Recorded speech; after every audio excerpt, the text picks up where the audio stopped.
Baik, sahabat Katolik, hari ini kita sama-sama belajar tentang komunitas basis gerejawi atau disingkat KBG.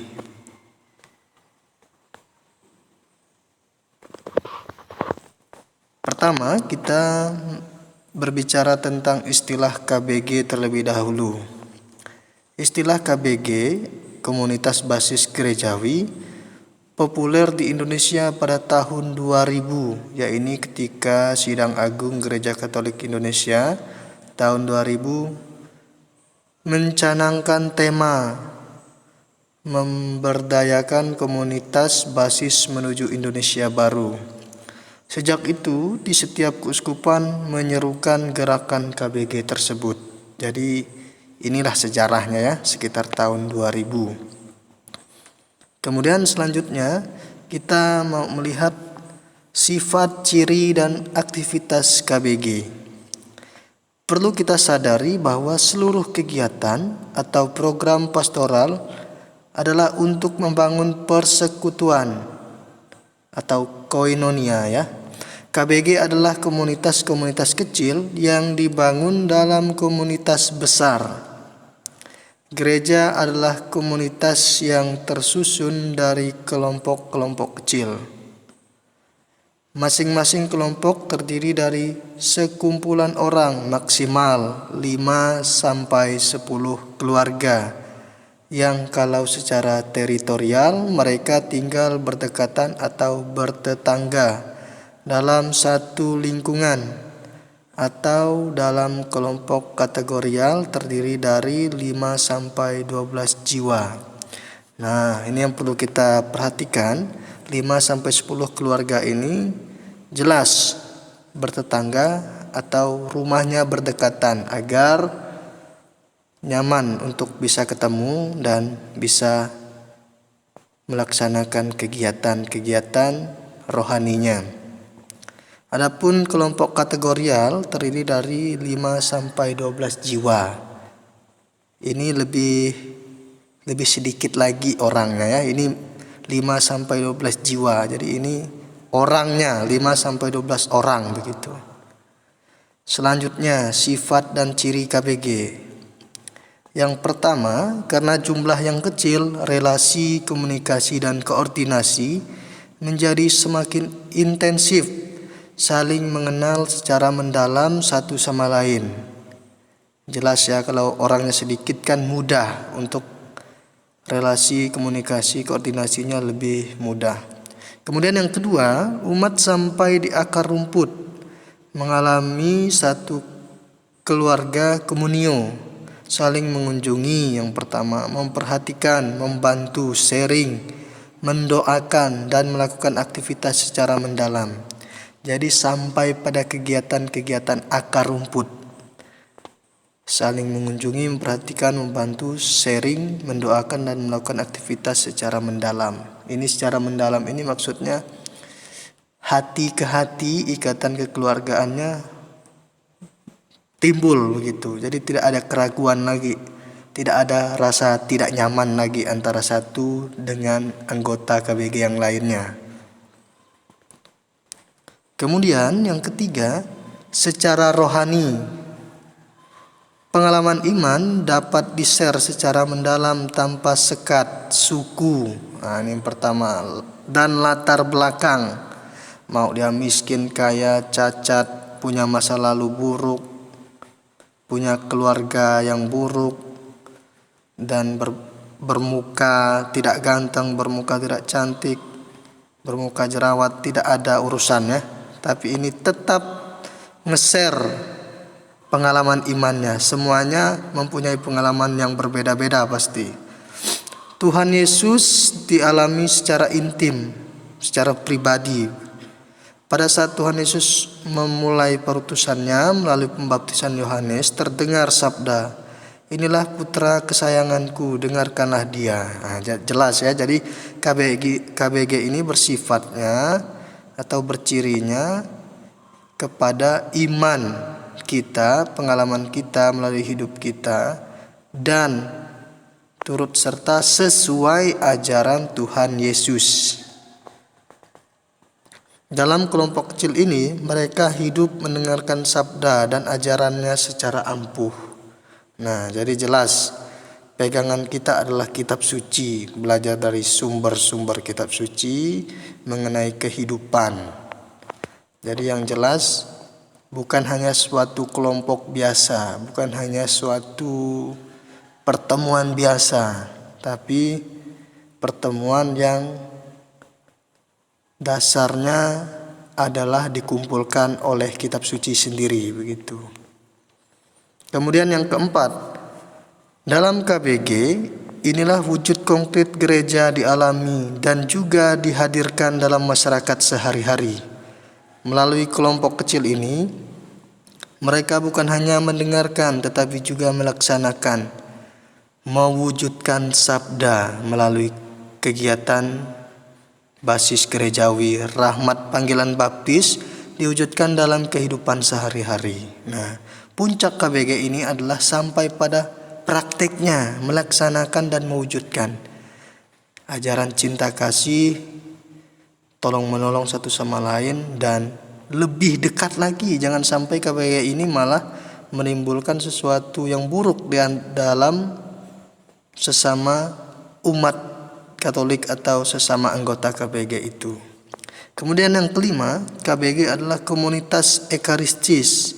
Ekaristis artinya saling berbagi dalam kesatuan dengan kurban Kristus. Di dalamnya terjadi solidaritas antara anggota juga dengan masyarakat sekitarnya. Nah, KBG adalah komunitas ekaristis yang artinya setiap anggota mempunyai kewajiban dan juga hak untuk melaksanakan atau mengikuti ekaristis. Jadi jangan sampai hanya berhenti pada pertemuan-pertemuan, sudah solidaritas, sudah akrab, tapi jarang melaksanakan ekaristi atau melaksanakan perjamuan kudus. Nah, ini juga keliru. Jadi harus sering-sering juga mengikuti ekaristi ya. Komunitas, kemudian aktivitas KBG. Nah, ini mengenai aktivitas. Mewujudkan rahmat baptis dan membangun persekutuan rohani dalam Kristus dan gerejanya. Kalau semua jemaat terlibat secara proaktif dalam KBG-nya, maka tidak ada lagi umat yang anonim. Semua dan setiap pribadi tersapa secara personal. Ada beberapa kegiatan yang bisa dilakukan dalam KBG. Yang pertama, menghidupi kitab suci, yaitu dengan kegiatan Lectio Divina, sharing kitab suci, dan lain sebagainya. Seperti ya bisa juga dengan membaca kitab suci bersama-sama begitu, tanpa ada sharing dan tanpa ada permenungan, itu juga boleh dilakukan. 2. Relasi terbuka atau intim antar keluarga berdekatan, perjumpaan adalah berkat. Nah, ini kegiatan yang jelas melaksanakan perjumpaan antara satu dengan yang lain, antara keluarga yang berdekatan. Ini menyangkut perjumpaan itu sangat penting dalam kehidupan kita, agar mata bisa melihat dan hati bisa merasakan begitu. 3. Mengolah pengalaman hidup beriman dan bermasyarakat. Nah, ini semakin kita sering bertemu, berkumpul, pengalaman hidup beriman itu benar-benar ada secara nyata terjadi dalam kehidupan kita ya, kalau kita melaksanakan perkumpulan, pertemuan. Dan juga sebagai hidup bermasyarakat itu baik, karena kita bisa lebih mengenal satu sama lain dan akrab. Yang keempat, doa. Nah, ini doa ada dua hal ya. Yang pertama, doa secara pribadi mengenai anggota KBG itu sendiri, dan juga doa bersama-sama begitu ya. Ini harus saling mendoakan satu sama lain. Kemudian yang kelima, aksi kepedulian sebagai garam dan terang di lingkungan terkecil. Nah, kalau kita sering mendengarkan kita ini adalah garam dan terang dunia. Dalam KBG ini kita mulai dari lingkungan yang terkecil dulu, dari sesama anggota KBG dulu, atau sesama umat di sekitar dulu, atau sesama tetangga dulu lah. Itu konsepnya seperti itulah. Maka saya rasa pun bagus kalau kita bisa menjadi garam dan terang di lingkungan terkecil. Pastinya kita juga bisa menjadi garam dan terang untuk dunia. Tapi sebaliknya, kalau kita di lingkungan terkecil saja tidak peduli, tidak akrab, saya rasa di lingkungan dunia kita susah untuk menjadi garam dan terang bagi sesama. Kemudian yang keenam, bertemu secara rutin dengan waktu pendek. Nah, bertemu secara rutin dengan waktu pendek ini sangat bagus ya. Misalnya seminggu 3 kali dengan waktu ya mungkin 20-30 menit. Tidak perlu juga sampai 3-5 jam ya. Nanti malah ngawur pertemuan itu. Malah merembet kemana-mana dan bisa juga mungkin ngegibah nanti ya. Kemudian yang ketujuh, katekese yang dewasa. Katekese yang dewasa ini ya seperti katekese yang benar-benar lah sesuai dengan ajaran gereja dan bukan sesuatu yang hanya main-main begitu. Sehingga pengalaman, pengetahuan yang diperoleh adalah sesuatu yang benar-benar sesuai dengan ajaran gereja. Kemudian hakikat KBG. Yang pertama, KBG itu tadi kan kecil. Jumlahnya 5-10 orang. Itu kategorial. Kemudian persekutuan, jadi koinonia, lebih akrab, lebih bersaudara, lebih mencintai. Selanjutnya intensif dan saling mengenal. Kemudian bagian dari gereja. Jadi bukan di luar gereja ya. Kemudian yang kedua, sabda. Jadi perkumpulan ini harus bersumber dari sabda atau bersumber dari kitab suci, sumber inspirasi seluruh kegiatan. Kemudian mengenal, mengerti. Nah, kalau kita sudah mengenal, mengerti, berarti kita menjadi KBG yang baik. Jangan sampai baca kitab suci terus tapi juga tidak mengenal kitab suci itu dan tidak mengerti kitab suci itu. Setelah kita mengenal, mengerti, kemudian kita bagian yang ketiga yaitu sharing. Saling berbagi pengalaman hidup sehari-hari dan menggereja. Artinya kita menghubungkan pengalaman kita dengan sabda Allah. Misalnya kita berbicara tentang kitab suci, tentang penderitaan. Berarti pengalaman hidup kita juga pernah mengalami penderitaan. Dan itu bukan suatu hukuman ternyata. Nah, itu contohnya ya. Kemudian setelah sharing, kita melanjutkan dengan doa. Sebagai jawaban sabda. Doa ini ya ada untuk doa untuk kita diri kita sendiri dan ada untuk saling mendoakan, memperoleh kekuatan persekutuan. Kemudian setelah doa kita tidak hanya berhenti di situ. Selanjutnya yang kelima, menjadi garam dan terang. Pelaku sabda di tengah hidup masyarakat. Nah, memancarkan kasih Allah ya di tengah masyarakat. Bukan hanya kepada sesama kelompok KBG, bukan hanya sesama Katolik, tapi juga kata kuncinya bermasyarakat. Nah, yang kemudian signifikan, garam itu kan asin.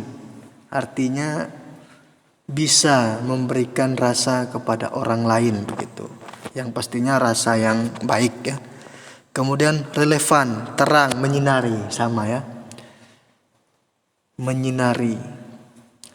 Jadi percuma ikut KBG tapi tidak bisa menyinari kebaikan dan tidak mengasihani orang lain dengan kasih Kristus sendiri. Kemudian kembali lagi kepada kelompok kecil itu sendiri.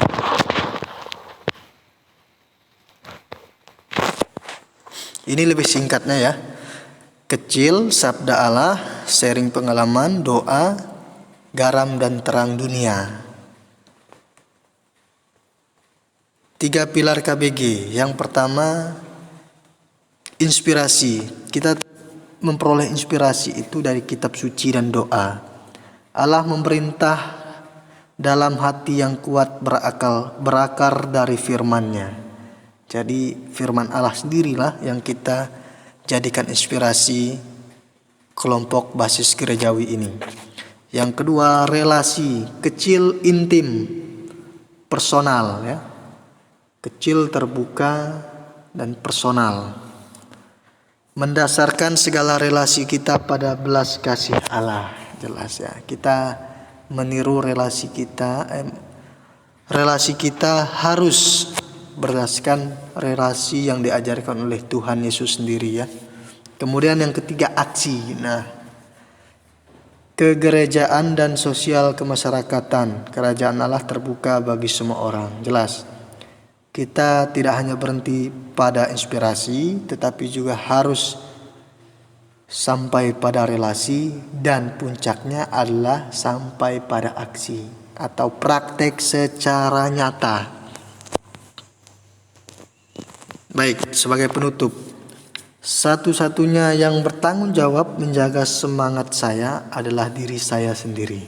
Jelas ya, walaupun kita mempunyai kelompok KBG, tapi pada intinya semangat itu harus diri kita sendiri yang menjaganya. Tetapi paling tidak KBG ini bisa menjadi kelompok yang bisa membantu kita untuk menghidupkan iman kita secara pribadi dan iman secara bersama. Terima kasih.